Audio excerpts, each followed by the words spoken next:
வணக்கம். இன்னைக்கு செயின் சிக்ஸாக் எப்படி போடுறதுங்கிறத ஒரு சிம்பிளான ஒரு சாம்பிள் பிக்சரில் போட்டு காட்டுறேன். அது எப்படின்னா, ஃபஸ்ட்டு நீங்கள் செயின் எப்பயும் போல் நார்மலாக அந்த பிக்சரில் போடுற மாதிரி போட்டுக்கணும். அதுக்கப்புறம் ஒவ்வொரு ஜிக்ஸாக்காக நம்ம போடணும். ஜிக்ஸாக் ரொம்ப குட்டி குட்டியாக இருக்கணும், ரொம்ப பெருசாக போயிடக்கூடாது, ரொம்ப குட்டி குட்டியாக போட்டிருக்கணும். ஃபஸ்ட்டு எப்பயும் போல் நம்ம ஒரு லாக் ஒன்று எடுத்துக்கிறோம். ஒரு செயின் எடுத்து அதுக்கப்புறம் ஒரு லாக் ஒன்று போட்டுட்டு அதுலேருந்து க்ராஸாக மேலே கொண்டு போகிறோம். மேலே கொண்டு போயிட்டு அங்கேருந்து ஒரு செயினை ஒன்று நம்ம எடுக்கிறோம். செயின் எடுத்ததுக்கப்புறம் அப்படியே கீழே கொண்டு வரக்கூடாது. அந்த ஜிக்ஸாக் உங்களுக்கு அழகாக நீட்டாக வராது. அதனால் நீங்கள் என்ன பண்ணுறீங்கன்னா, அதுக்கு பக்கத்தில் திரும்பி ஒரு செயின், அதாவது லாக், அது எடுத்துக்கணும். எடுத்துகிட்டு அங்கேருந்து க்ராஸ் பண்ணி கீழே அந்த செயின் நம்ம ஆல்ரெடி செயின் போட்டிருக்கோம் இல்லையா, அந்த செயினுக்கு மேலேயே கீழே கொண்டு மறுபடியும் ஒரு செயினை நம்ம எடுக்கிறோம். ஒரு த்ரெட்டை எடுத்துட்டு அதிலிருந்து திரும்பி ஒரு லாக், அந்த குட்டி செயினே ஒரு சின்னதாக போடுறது பேர் தான் லாக்கு. ஒரு சின்ன லாக் எடுத்துக்கிறோம். திருப்பி க்ராஸ் பண்ணி ஆப்போசிட்டில் நம்ம த்ரெட் எடுக்கிறோம். த்ரெட் எடுத்ததுக்கப்புறம் திருப்பி நம்ம ஒரு லாக் போடுறோம். இதுதான் இதோட மெத்தடு. ஆனால் ரொம்ப கஷ்டமானது தான். ஆனால் நம்ம போட நம்மளுக்கு ஈஸியாக பழகில. ஒன்லைன் போட்டு விட்டுட்டு அதுக்கு மேலே நீங்கள் ஜிக்ஸாக் போட்டு பழகி பாருங்கள். அப்போ தான் ஒரு பிக்சரில் போடுறது எப்படிங்கிறது நமக்கு வரும். எடுத்தவுமே நமக்கு குட்டி ஜிக்ஸாக் வந்துடாது. நம்ம ட்ரை பண்ணிகிட்டே இருக்கணும். ட்ரை பண்ண தான் நமக்கு குட்டி குட்டியாக ஜிக்ஸாக் வர ஆரம்பிக்கும்.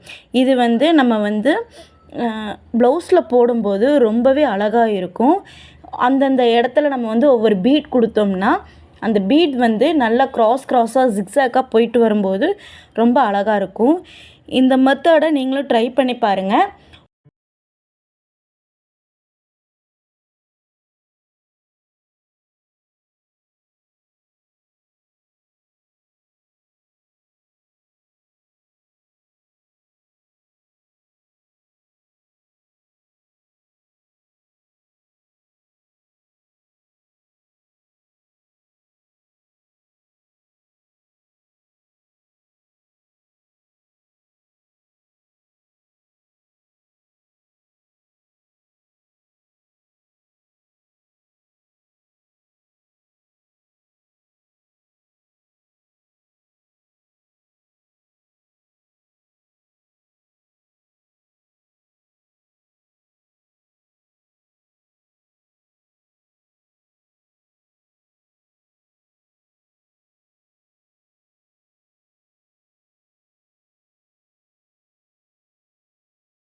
ஸ்ட்ரைட்டான ஒரு செயினில் வந்து நம்ம ஜிக்ஸாக் போடுறது ரொம்ப ஈஸியாக இருந்துச்சு.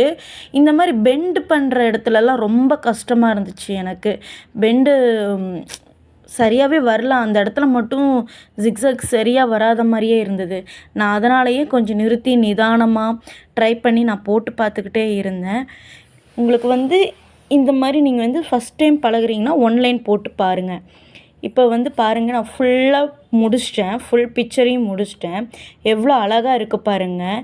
இந்த பெண்டில் மட்டும்தான் எனக்கு ரொம்ப சிரமமாக இருந்துச்சு. மற்றபடி எல்லாமே எனக்கு ரொம்ப ஈஸியாக வந்தது. ரொம்ப அழகாக குட்டி குட்டியாக நான் போட்டிருக்கேன். உங்களுக்கு பிடிச்சிருந்துச்சுன்னா ஒரு லைக் கொடுங்க. என் சேனலை சப்ஸ்கிரைப் பண்ணுங்கள். பாய்.